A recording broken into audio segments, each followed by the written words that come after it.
Hello everyone, welcome to this video on the basics of Power BI. My name is Kaustubh from InsightStat, and today we are going to discuss a very important and intuitive topic, that is merge and append. When should we use merge and when should we use append, and what are exactly merge and append?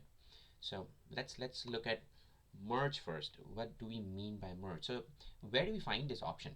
So if you look at the home tab here in Power Query, we have merge queries, and when you click on this down arrow, you see we have merge queries, and merge queries are new. Similarly, we have append queries and append queries as new. Let's talk about merge first. So what does merge do?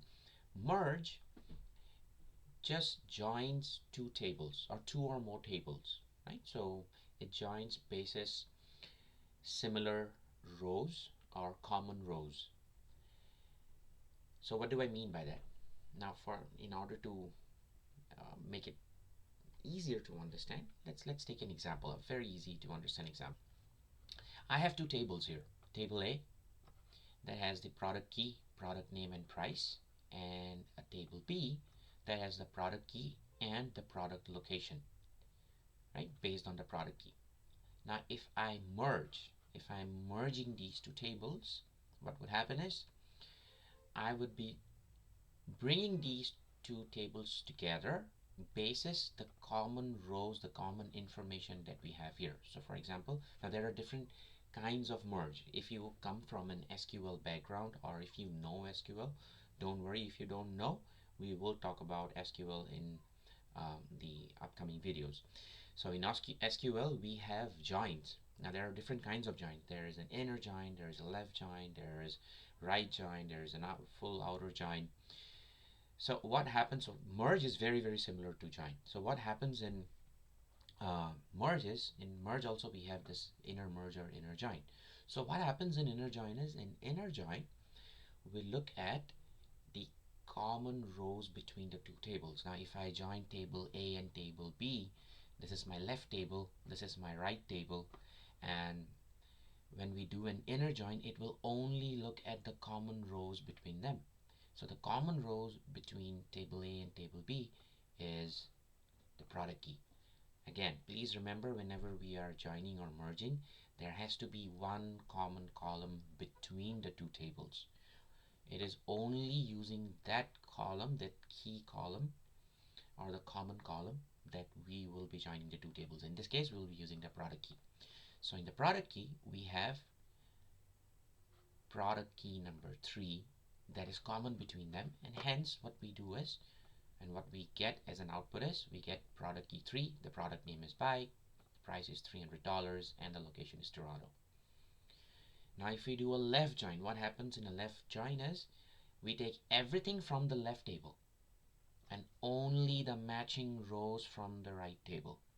Now when we do a left join in this case, everything from the left table, we get everything from the left table, and only whatever is matching from the right table. So we just have product key number 3, and this time we get the location as well, right? Right join is exactly the opposite, and that is why I'm not showing right join here. It's not very common as well in business scenarios. Outer join is where we get everything. So imagine outer join is like union in set theory, A union B. What do we get in A union D? A union B is that we get the entire elements of set A and entire elements of set B. Similarly, when we do a outer join, a full outer join in merging, this is what we get. Look at this. We get everything from table A. We get everything from table B. Now wherever there is no information available, it will be showing as null, right? So this is what merge or join is.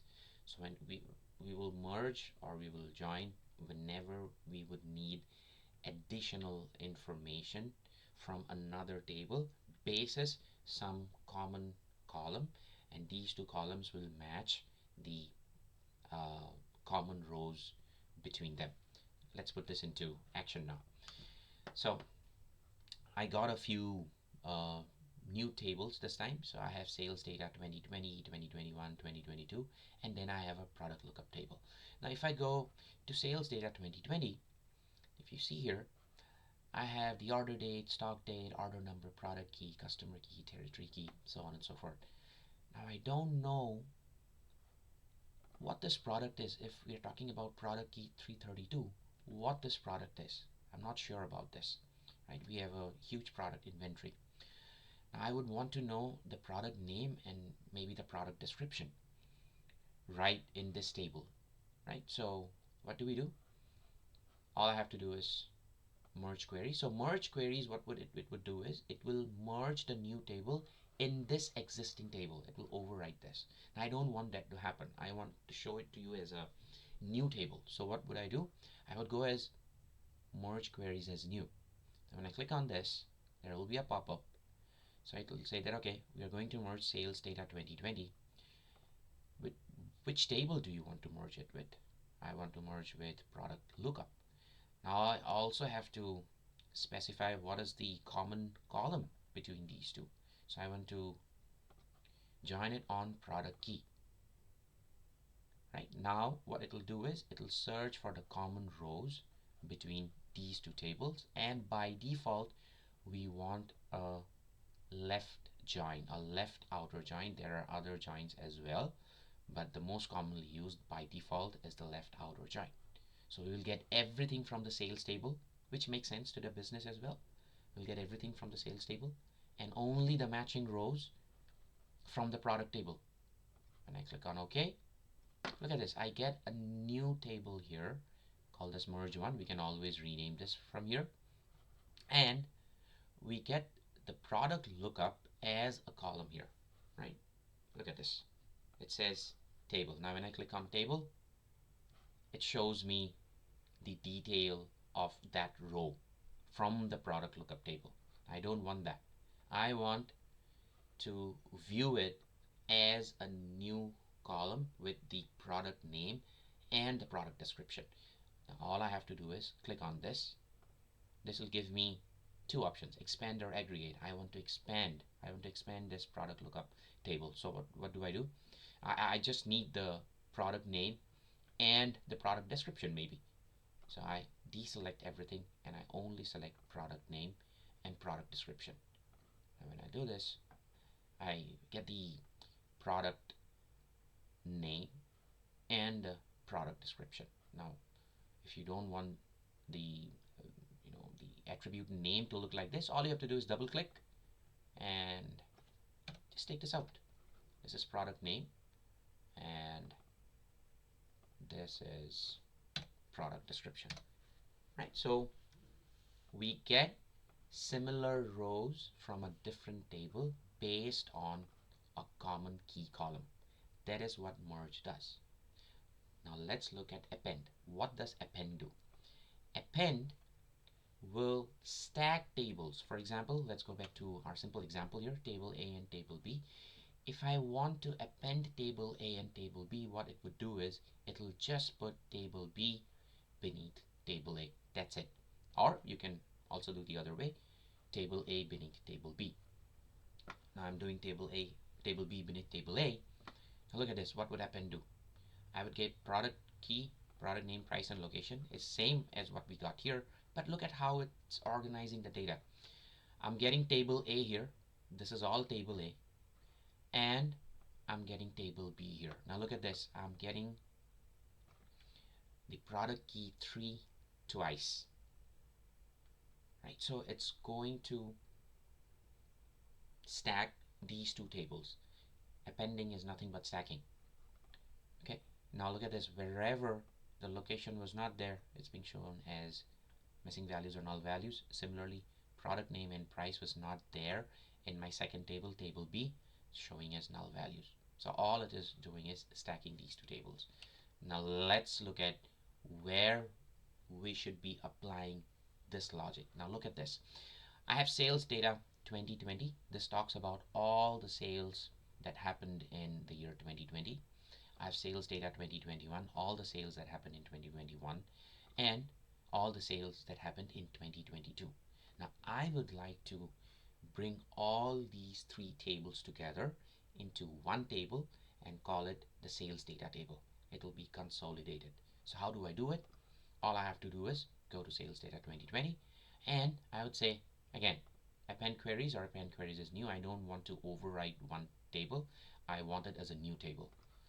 So all I have to do is append queries is new, and I can do it for two tables or two or three or more tables, right? So if I do it for three or more tables, now I have um, uh, three tables here, so it makes sense that I would select this. So when I do this, all I have to do is select 2021, shift and select, and add. So since I selected by default, I had selected 2020, 2020 already appeared here, right? Now if you do not go ahead and do this and you just join two tables, all you have to do is come up with the second table name. But in this case, you have to do it in two steps. If you want to do it in a single step, all you have to do is, that's it. Click on OK. Look at this. I have an appended table. It's a new table again. You can call it sales data maybe. And then if you look at the year, so this is 2020. If you scroll down, this is 2021. And then if you scroll down further, you'll have 2022. Okay, so this is the difference between merge and append. Merge we will use as a join. Append is used to stack tables. That is the primary difference between merge and append. In merge, you will always need a common column, the key column, between the two tables. Always remember this. So that's all I have for today. And I'll see you guys in the next video. Thank you so much.